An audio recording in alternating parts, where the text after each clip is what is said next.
जब जीव पृथ्वी लोक में जन्म लेता है तो उसी समय उसकी स्मृति शून्य होती है। वह ना तो किसी चीज को जानता है और ना ही किसी को पहचानता है। बच्चा माँ के गर्भ से निकलकर जैसे ही बाहर आता है तो तुरंत ही रोना शुरू कर देता है। वह ऐसा तकलीफ में करता है या कोई और कारण भी है जिसे हम समझ नहीं पाते। क्या आपने भी कभी सोचा है कि आखिर बच्चा जन्म लेने के तुरंत बाद रोता क्यों है? इसके पीछे का क्या कारण है? हिंदू धर्म शास्त्रों के अनुसार वैसे तो इसके पीछे एक पौराणिक कथा की मान्यता है जिसका वर्णन हमें विष्णु पुराण में मिलता है। इस्लाम धर्म में भी बच्चों के रोने अपने अलग कारण बताए गए हैं, लेकिन सच्चाई क्या है, यह एक ऐसा सवाल है जिसका जवाब हर कोई जानना चाहता है।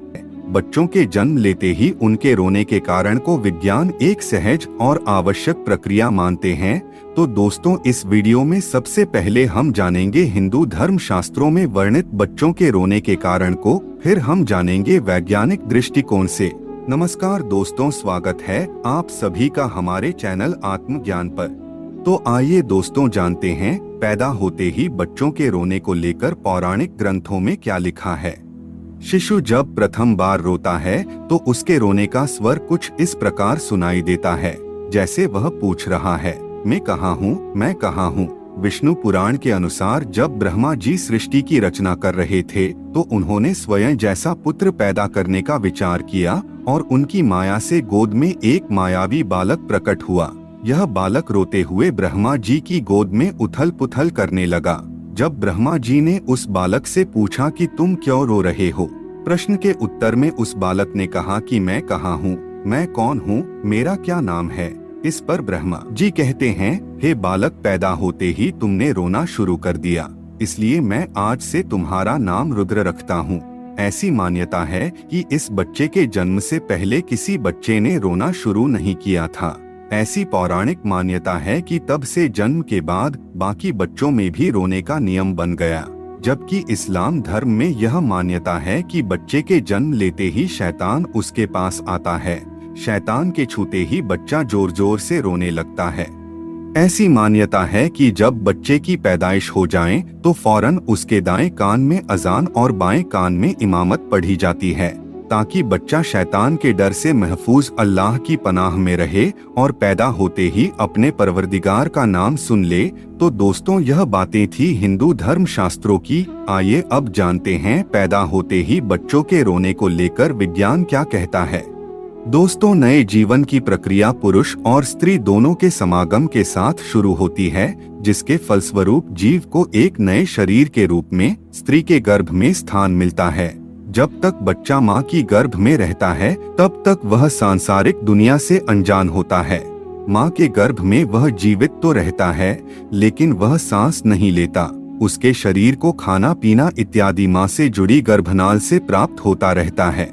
बच्चे के फेफड़े बंद तो जाते हैं, लेकिन वह प्रयोग में नहीं रहते। बच्चा माँ की गर्भ में एमनियोटिक सैक नामक एक थैली में होता है, जिसमें एमनियोटिक द्रव भरा होता है।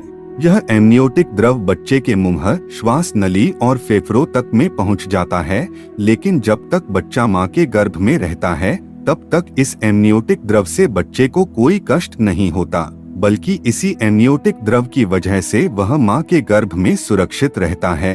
प्रसव की क्रिया माँ और बच्चे दोनों के लिए कष्टदायक होती है। बच्चा बहुत सक्रिय मार्ग से निकलकर दुनिया में आता है तो उसे जीवित रहने के लिए श्वास की जरूरत होती है।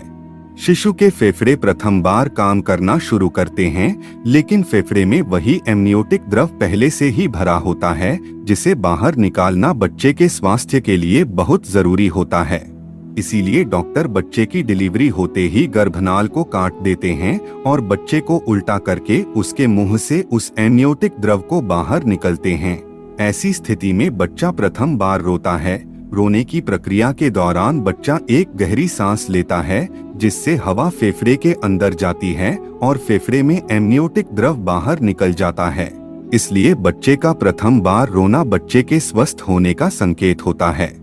अगर बच्चा स्वयं से नहीं रोता तो डॉक्टर बच्चे की पीठ पर हल्के हाथ से थपथपाकर उसे रुलाते हैं, जिससे फेफड़ों में हवा जा सके और एमनियोटिक द्रव बाहर निकल सके। बच्चे के दिमाग को सही ढंग से काम करने के लिए एवं बच्चे के शरीर को सुचारू रूप से कार्य करने के लिए ऑक्सीजन की जरूरत होती है। जिन बच्चों के फेफड़ों से एमनियोटिक द्रव बाहर नहीं निकल पाता तो उनके फेफड़े में पर्याप्त हवा नहीं पहुंच पाती।